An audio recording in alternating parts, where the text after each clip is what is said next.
Jessica opens a letter from her loan servicer on the 1st of July. Ryan opens the same letter on the same day. Both letters say the exact same thing. The old plan is gone. There is a new default called the Repayment Assistance Plan. Click here to confirm enrollment. Jessica clicks confirm. She picks the default, the path with the lowest monthly bill.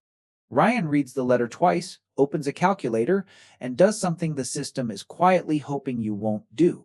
They have the same job, the same salary, the same starting debt of $72,000 at 6.8% interest.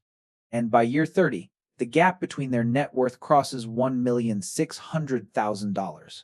This is how a single click in July of 2026 decides the next 3 decades of your financial life. I've watched this exact scenario play out hundreds of times. Different decade, different plan name. Same outcome. The Department of Education changes the rules. The servicer sends a letter. The borrower picks the option marked recommended because it has the smallest monthly number on it. 20 years later, that borrower wonders why they still have a balance. 25 years later, they wonder why their friend who took the harder path has a paid-off house and a retirement account that prints money while they sleep. Today we run the actual math on the Repayment Assistance Plan, not the press release version, the version that includes everything. Both Jessica and Ryan are 32 years old. Both work as marketing coordinators at mid-sized companies in mid-cost cities. Both earn $58,000 per year before taxes. Both finished undergrad with $72,000 in federal student loans at an average rate of 6.8%. Both have $3,000 in savings, no credit card debt, no other significant liabilities. Both rent a 1-bedroom apartment. Both drive a paid-off used car. Both are single, no kids after taxes. Basic retirement contributions, rent, groceries, insurance, and core living expenses. Both of them have exactly $1,400 per month of discretionary income. $1,400 that could go to debt, investments, or lifestyle. The only thing that differs between Jessica and Ryan is what they decide to do with that $1,400 in July of 2026. Jessica accepts the default, the Repayment Assistance Plan, which we'll call RAP from here on. Sets her monthly student loan payment at roughly $245 based on her income bracket. She spends the remaining $1,155 on small lifestyle upgrades, a nicer apartment, eating out more often, new subscriptions. Ryan ignores the default. He keeps making the highest payment his budget allows. The entire $1,400 goes to the loan every single month until it's gone. Same income. Same starting balance, same job, one decision. On day 1, Jessica feels relief. The monthly payment dropped from over $800 under her old plan to $245 under RAP. She tells her friends at brunch. They congratulate her. The new plan is the new normal. Everyone she knows is on it. She moves into a slightly larger apartment with in-unit laundry.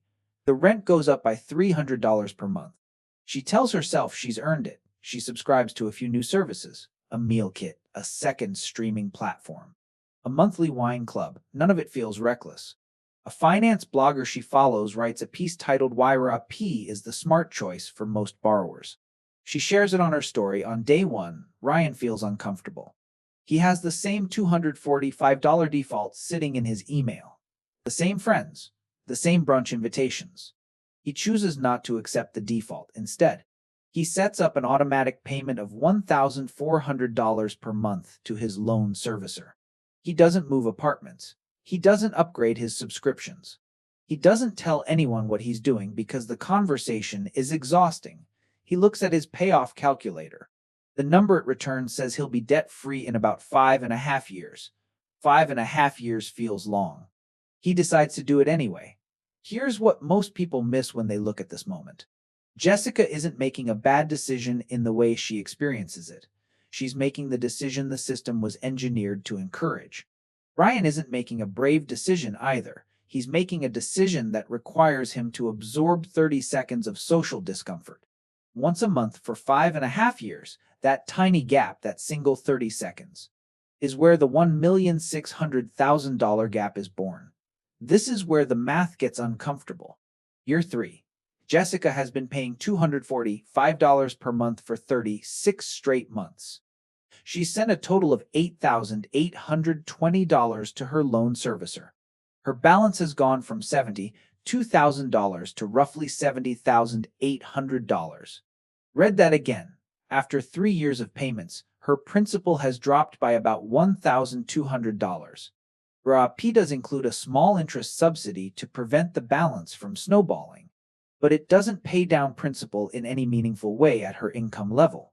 She's paying the patient's tax. The patient's tax is what the system charges you every month for choosing a loan number. Meanwhile, she has spent roughly $41,500 on lifestyle upgrades over those same 3 years.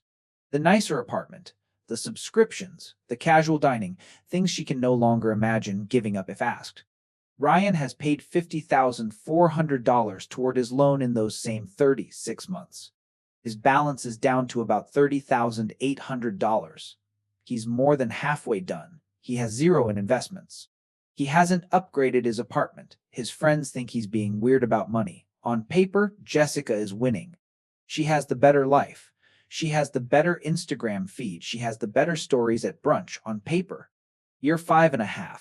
Ryan makes his final loan payment. He's debt-free at age 37. He paid roughly $88,000 total, $72,000 of principal, $16,000 of interest. Starting the next month, that $1,400 that used to go to the loan goes into a low-cost S&P 500 index fund inside a Roth IRA and a taxable brokerage account. He doesn't change his apartment. He doesn't change his subscriptions. He doesn't upgrade anything. His monthly cash flow allocation looks identical to the day after graduation. The only difference is that the money now goes to compound growth instead of compound interest. Jessica is still paying $245 per month. Her balance is roughly $67,800. After 5.5 years of consistent payments, she still owes more than 94% of what she started with. Year 7. Ryan has been investing $1,400 per month for 18 months. At an assumed long-term return of 8%, his portfolio is worth approximately $26,800. That number is small. That's the point. 8% on a small balance isn't impressive. Wealth at this stage is invisible. This is where most people quit. Jessica has paid roughly $20,500 total to her loan. Her balance is down to about $63,000. Her brother just bought a house. Her college roommate just had a baby. Her parents are starting to ask about retirement contributions. She still has student loan payments that will outlast every major financial decision she makes for the next 23 years. Year 12. Ryan has been investing for 6.5 years. His portfolio is worth approximately $145,000. He has made no extra contributions beyond the $1,400 per month. He has done nothing clever. He hasn't picked individual stocks. He hasn't timed the market. He has just kept doing the boring thing for 78 straight months. Jessica is on year 12 of RRP. She has paid roughly $35,000 to her servicer. Her balance is around $54,000. She has thought about switching to an aggressive payoff strategy several times. Every time she runs the numbers, she realizes she'd have to give up her current lifestyle. And her current lifestyle has become her baseline. This is the second part of the patient's tax. The first part is the interest. The second part is the lifestyle that grew around the gap between what you could pay and what you chose to pay. Year 20. Ryan has been investing for 14.5 years. His portfolio is worth approximately $510,000. At age 52, he's on track to retire before 60 if he keeps contributing. He could probably stop contributing today and still retire comfortably. He hasn't had a student loan payment in 15 years. Jessica is on year 20 of RRP. She has paid roughly $59,000 to her servicer. Her balance is around $37,000. She's 52. She's starting to think about her parents getting older. She's starting to think about her own retirement and realizing she doesn't really have one. She has been contributing to a workplace retirement account during these years. But her contribution rate stayed low because her cash flow was always split. Her retirement account is worth about $110,000. Real, but small compared to where it could have been. Year 25. Ryan has been investing for 19 and a half years. His portfolio is worth approximately $920,000. He retired from full-time work 2 years ago. He consults part-time when he feels like it. He hasn't made a debt payment of any kind in 19 years. Jessica is on year 25 of RAP. She has paid roughly $73,500 total to her servicer. Her balance is around $18,000. She has now paid more than the original principal to the servicer, and she still has a balance. She is 5 years away from forgiveness. Year 30, the climax. Jessica reaches forgiveness on her RAP plan. Her remaining balance, somewhere in the high four figures by this point, is wiped out, depending on the tax treatment in force that year. She may owe income tax on the forgiven amount as a so-called tax bomb. Set that aside for a moment. She has paid the servicer a total of roughly $88,000 over 30 years to discharge a $72,000 debt. She is debt-free at 62. Ryan, at 62, has a portfolio worth approximately $1,600,000. He hasn't made a student loan payment in 24 and a half years. The gap between Jessica's net worth and Ryan's net worth isn't exactly $1,600,000. It's larger because Jessica has her workplace retirement contributions. But Ryan has his retirement contributions plus his entire $1,400 surplus working for him for almost 2.5 decades. When you net it out, the all-in lifetime difference between the two of them lands somewhere between $1,500,000 and $1,800,000, depending on market conditions. The decision that created that gap took 30 seconds, a single click in July of 2026. What the brochure for RAP shows you is a payment number. What it doesn't show you is the layered cost of choosing the smallest possible payment for the longest possible time. Here are 6 layers most borrowers never see until it's too late. First, interest treatment under plan transitions. When you switch from one repayment plan to another, accrued unpaid interest can capitalize onto your principal. That means future interest is calculated on a larger base. The math compounds against you quietly. The Department of Education does not flag this in the enrollment screen. Second, the lifestyle inflation lock. Once your monthly payment drops, the gap fills in with new spending, new rent, new subscriptions, a nicer car, a second streaming service. By year 3, that new spending is no longer optional in your own mind.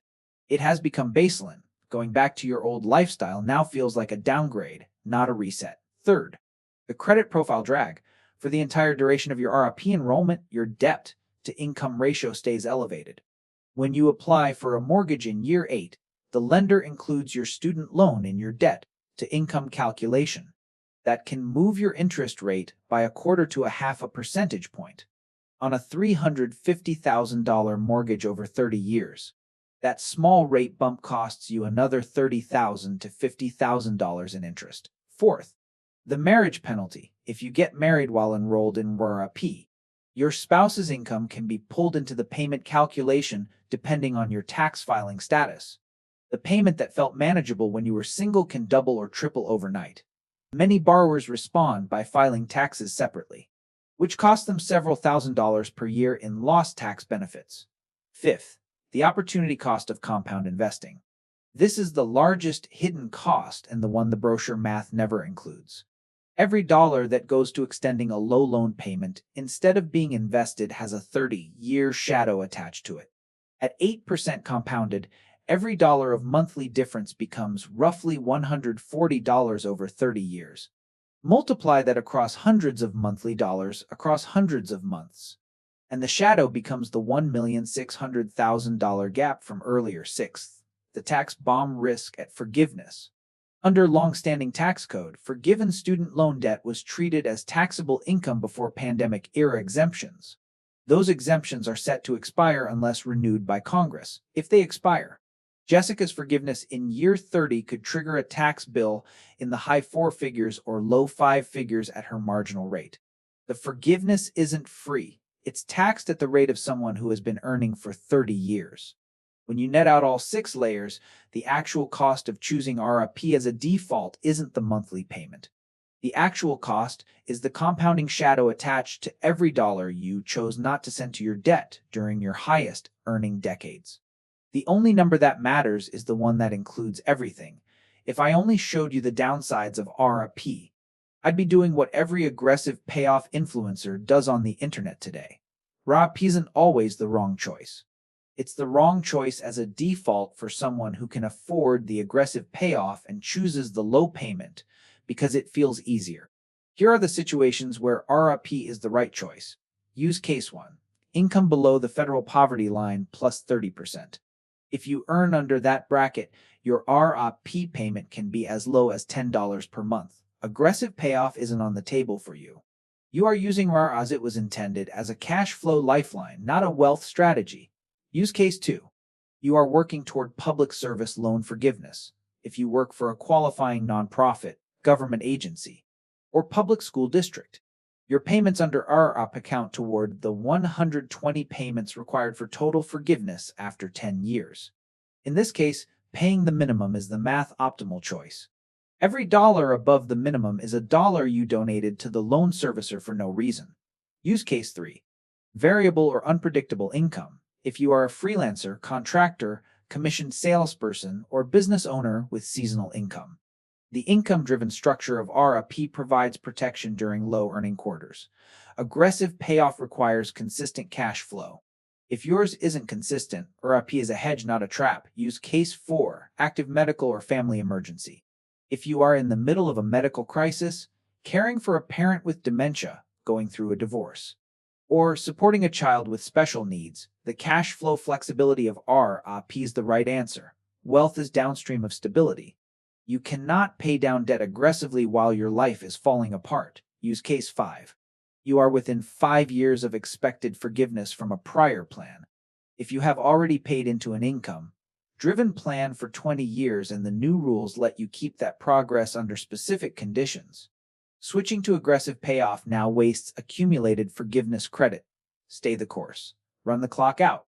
Honest summary. For roughly 15 to 20% of borrowers, RRP is genuinely the right answer. For the other 80%, RRP is the default that the system pushes because it generates the most interest revenue over the longest period. RRP wasn't designed to make borrowers wealthy. It was designed to keep payments small enough that borrowers don't default. Those are two very different goals. Whether RRP is your right answer depends entirely on which group you're in. Most people don't bother to check. There are 2 definitions of being smart with money that most borrowers never separate. The first definition is optimizing your monthly cash flow. Lowest payment, smallest visible burden, most flexibility today. The second definition is optimizing your total lifetime ownership. Fastest path to zero debt. Largest possible compounding window, most flexibility tomorrow. Both definitions feel like being smart. They lead to almost opposite lives. Jessica isn't financially illiterate. She read the email. She compared the payment options. She did the right kind of math for the kind of person she had decided to be at age 32. The kind of person who optimizes for the next 30 days. Ryan isn't a genius either. He just made one decision differently. He decided to optimize for the next 30 years instead of the next 30 days. That single reframing produces almost everything else about the gap. Because once you decide to optimize for 30 years, you stop noticing the lifestyle gap with your peers. You stop comparing your apartment to theirs. You stop measuring your week against their week. You start measuring your life against your own future.